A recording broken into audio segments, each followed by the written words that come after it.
So, who wants to talk PWHL expansion? We might as well. It's upon us. So we know June 3rd is the date that the names are submitted, and those are 3 and only 3 players that teams can protect from the 2 expansion teams in Seattle and Vancouver. That was a much lower number than what we thought and what many had speculated. We thought 5, 6, 7, maybe some kind of special provision by position or by value of contract or rookies, but there's no stipulation at all. Just pick your 3 and protect them. The rest available. Enjoy, have at it. So after we got the names of the protected players, we have this exclusive signing window for Seattle and Vancouver where they'll be able to sign a maximum of 5 players. There'll be a total of 12 that they take. They can sign 5, and that includes free agents. So there's no minimum, but they can only sign 5. And that means they could hold conversations with any of those players, whether the unprotected or the outright unrestricted free agents. And that could be really interesting few days to see if either GM wants to get serious and try to win over the players who are headed for selection one way or the other. Do they prioritize the biggest names that they really want? Do they both take players, meaning 2, from the same team in that window, and then automatically that would trigger the teams to be able to protect a 4th player before the expansion draft even starts? Think through those scenarios. There wouldn't be a drawback if they get the player that they really, really want, but it could be a waiting game to see what the other team wants to do. And then we could get to the expansion draft on June 9th with none of those slots taken, just 12 available picks. So we know that combined they will pick 4 from the 6 teams. That's 12. The thing is that the 2 expansion teams don't have to split that equally. If just by the way they choose, one gets 3 and the other gets 1, or if it is 2 and 2, that'll just be the way it shakes out. But your favorite team will lose 4. And then finally, June 24th is what the actual entry draft, where teams will be dusting off and looking around to see what they need to do to fill the holes in their rosters from who was chosen. And that's going to make for some really interesting decisions there too. So we got to hear from the 2 new GMs in PWHL Seattle. It's Megan Turner, who was the assistant GM for Boston with Danielle Marmer. And here's just a quick quote of what she had to say during a press call. As I'm building out this roster, obviously looking for a lot of good leaders to establish a good leadership group, but then also making sure that we're getting people and players to buy into obviously what the organization is all about from a cultural perspective, but to what the role is that they play and what their strengths are that they can truly bring to the team. Sounds good. Hope she gets, what she sees as the type of player she wants. Hey, just in case you're wondering, Hilary Knight might be available to you. In Vancouver, we've got Kara Gardner-Morey, who was a coach at Princeton, has a lot of familiarity with those Ivy League players, and here's a part of her comments in that press conference call. The women are ready to move wherever they need to go because that is pro sports, but obviously we want to bring in the players that are excited to come here. But a city like Vancouver and an opportunity to be in an expansion franchise and the first to bring home a Walter Cup, I'm sure is not going to be difficult for all the players to be excited about. Fan reaction, though, for the most part, is pretty negative about how drastic this appears to be with that low number of protected players. Oh my gosh, the angst, the pulling out of hair over who's going to be lost, just the heartbreak of seeing players that were just drafted, players that have been playing together.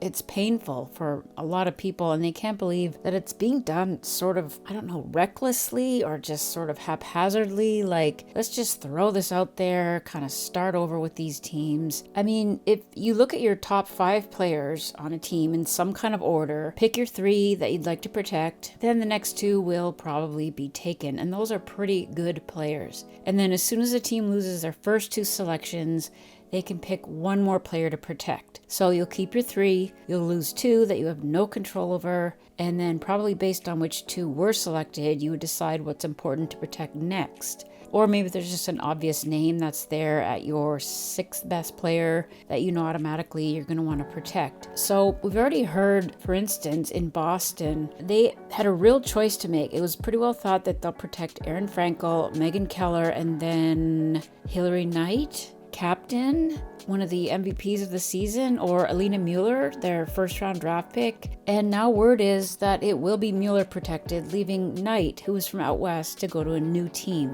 I mean, it's almost unthinkable. And then also, by the way, it's goodbye to Hannah Bilka. So those are two very, very good players from that roster. And then who's the next player on that list that you'd want to protect? That's the kind of decision making that's going to be important and just really fascinating to watch. It's going to cut pretty deep, and I'll be making a video on how I think some of these decisions might play out, especially now that we're hearing some of the names of who will be protected. So maybe as one of the 6 teams GMs, you'd build in, scenario A, B, or C, depending on who you lose in those first 2 picks. And by the way, if I'm a GM who went about building one of these 6 teams, I don't think I'm too happy about this. I don't know if there are any conversations like, really, you put us to work, we drafted, we developed, we hired, we did all this work, and you're just gonna pluck these players like cherries from the tree. So we did get a call from league management with Amy Shear and Jana Hefford, and the new buzzword now isn't parity, it's now being called competitive balance. I think it was really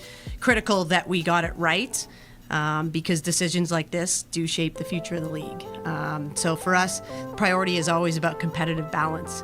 And when you look at our league, and over 50% of the games have been decided by 1 goal or in a shootout, that is something that is rare in professional sports, and it's something that we're committed to protecting through this expansion process. We love those 3-2 games, the overtime games, the shootout games. I guess that's all that mattered. Maybe parity sounded a little too dry. So competitive balance, exactly the same thing. All the teams will be competitive, and now you'll just cost people what they loved about these teams, which is the players that they came to like, the personality of the teams, the jerseys, the signs, families that went to the games and got connected with players, got pucks, got autographs. But we'll get competitive balance all right. In fact, Seattle and Vancouver might leapfrog several of the teams right to the top of the standings. And I don't know if competitive balance is just head and shoulders above any other priority that you have, like continuity for the fans who, after all, are going to see yet another shakeup next season when those players who signed the original 3-year deals will become free agents, those contracts end, and it's another reset in a year's time. So here it is. It's things like this that could leave a new league without any long history. It could leave them standing on just less of a foundation and chipping away at the foundation that they're trying to build.